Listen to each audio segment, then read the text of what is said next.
Oke, halo guys, jumpa lagi bersama saya Rio. Kali ini kita akan ngebahas satu unit lemari pendingin yang ukurannya gede banget dari brand Polytron dengan seri PRS 465X. Seperti apa detailnya? Check it out. Feel bad decisions. Ain't nothing but the lifestyle, sweet baby. I ain't stopping now, the whole world gonna pay me. Yeah, the whole squad with me, dripping like a tsunami. Splash, my body looking frosty. Ain't nobody can stop me, no way. Foreign car whipping, that's a whole.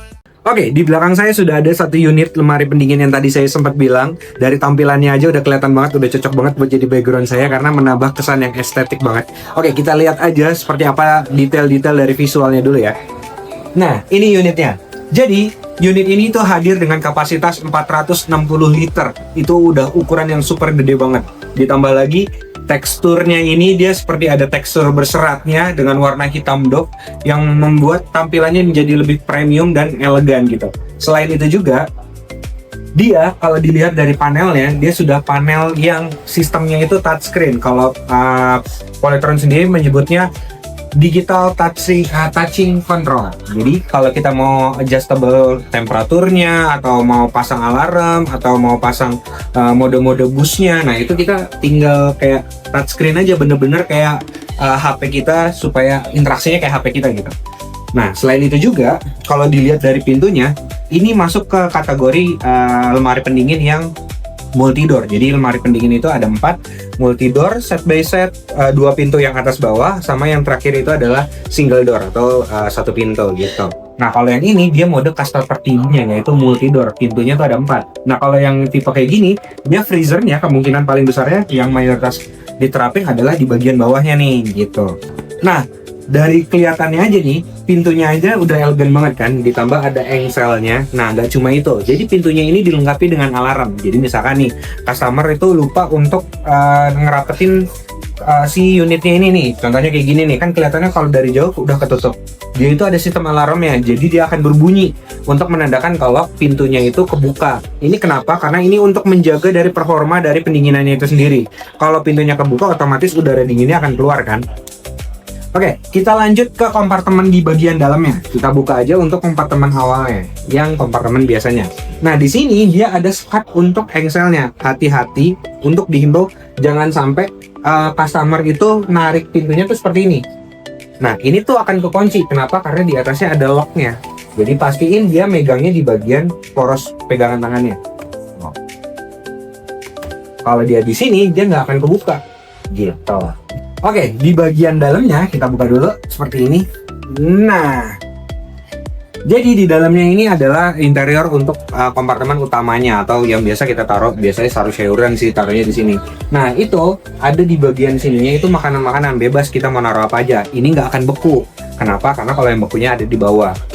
Di sini dari tampilan ininya itu menambah kesan untuk kayak menambah elegannya. Nah di belakangnya ini itu ada exhaust untuk udaranya, udara dinginnya keluar. Jadi udara dinginnya keluar di belakang si kotak ini, tulisan inverternya. Selain itu juga udah terlihat tuh kalau tulisan inverternya ada di atas. Jadi kompresor ini bekerjanya dia sistemnya inverter, kan ada 2 nih, inverter dan konvensional. Kalau inverter itu makanya variabel, jadi dia kerjanya nggak 100%, dia ada variabelnya gitu, nggak harus 100% bekerjanya, bisa 20, 30 tergantung dari kebutuhannya.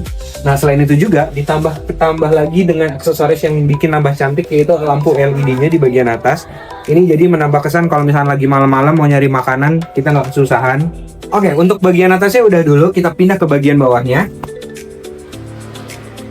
Ini dia bagian dari unit freezernya. Nah, jadi di bagian freezernya di sini ada yang namanya quick cooling compartment. Nah, itu contohnya yang seperti ini.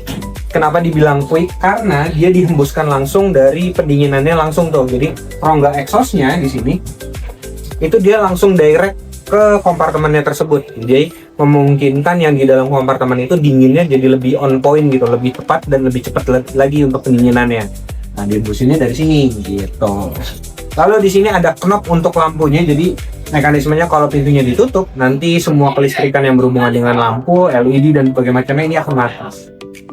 Oke, kita lanjut ke bagian dari untuk teknisnya. Nah, untuk para teknisi, tolong untuk dipastiin gimana caranya supaya kesejajaran dari si unit ini dapat berdiri dengan tegak atau simetris lah gitu. Nah, caranya kita gunain water pass, lalu kita adjustable di bagian kakinya. Contohnya di bagian ini. Kenapa harus kita adjustable? Karena pertama, kalau kompresor lagi bekerja, otomatis nanti ada getaran berlebihnya. Nah, getaran berlebihnya kalau kakinya pincang atau satu tidak berpijak, itu nanti akan menimbulkan bunyi, bahkan unitnya bisa bergerak. Nah, itu akan menyebabkan kompresornya juga bisa lama-kelamaan akan rusak. Nah, jadi tolong dipastiin benar-benar untuk kesejajarannya. Selain itu juga, untuk jaraknya pastiin untuk kiri dan kanannya itu dikasih rongga. Kenapa? Karena namanya kompresor itu pasti mengeluarkan hawa panas kan. Jangan sampai nanti hawa panasnya itu nggak kebuang terus jadinya malah merusak. Di bagian belakangnya sendiri itu kita kasih jarak 20 cm. Kenapa jarak bagian belakang lebih panjang atau lebih lebar? Itu supaya karena kompresor ada di belakang, jadi hawa panasnya jauh lebih cepat lagi gitu. Nah, jangan lupa untuk himbau ke customernya, jangan sampai naruh makanannya terlalu penuh di bagian dalamnya. Ini mempengaruhi dari kinerja kompresornya. Kalau makanannya terlalu penuh, otomatis suhunya itu nggak akan tercapai itu. Otomatis kompresornya akan bekerja terus-terusan. Nah, itu bisa memperpendek umurnya si kompresor tersebut. Tambahan lagi untuk para teknisi, cek juga tegangan dari rumah customernya. Ceknya pastiin lewat stop kontaknya terminalnya, jangan dari MCB pusatnya. Kenapa? Karena takutnya nanti saat mencolokkan di terminalnya kendor sambungannya, itu tegangannya akan turun. Jadi pastiin di colokannya, misalkan unitnya ini mau dicolokin di mana, disitulah kita akan meriksanya. Kalau udah 220 volt itu udah oke. Mentok-mentok paling bawahnya adalah 210 volt, jangan sampai di bawahnya itu. Dan himbauan juga ke customernya, jangan sampai lupa untuk kasih jangka waktu, jangan sampai langsung dinyalain. Minimal itu 6 jam baru kita colokin ke listrik. Kenapa? Karena untuk supaya olinya itu turun lagi ke kompresor, jadi kompresornya bisa terlumasi. Oke, gitu aja pesan-pesan dari saya, and bye-bye.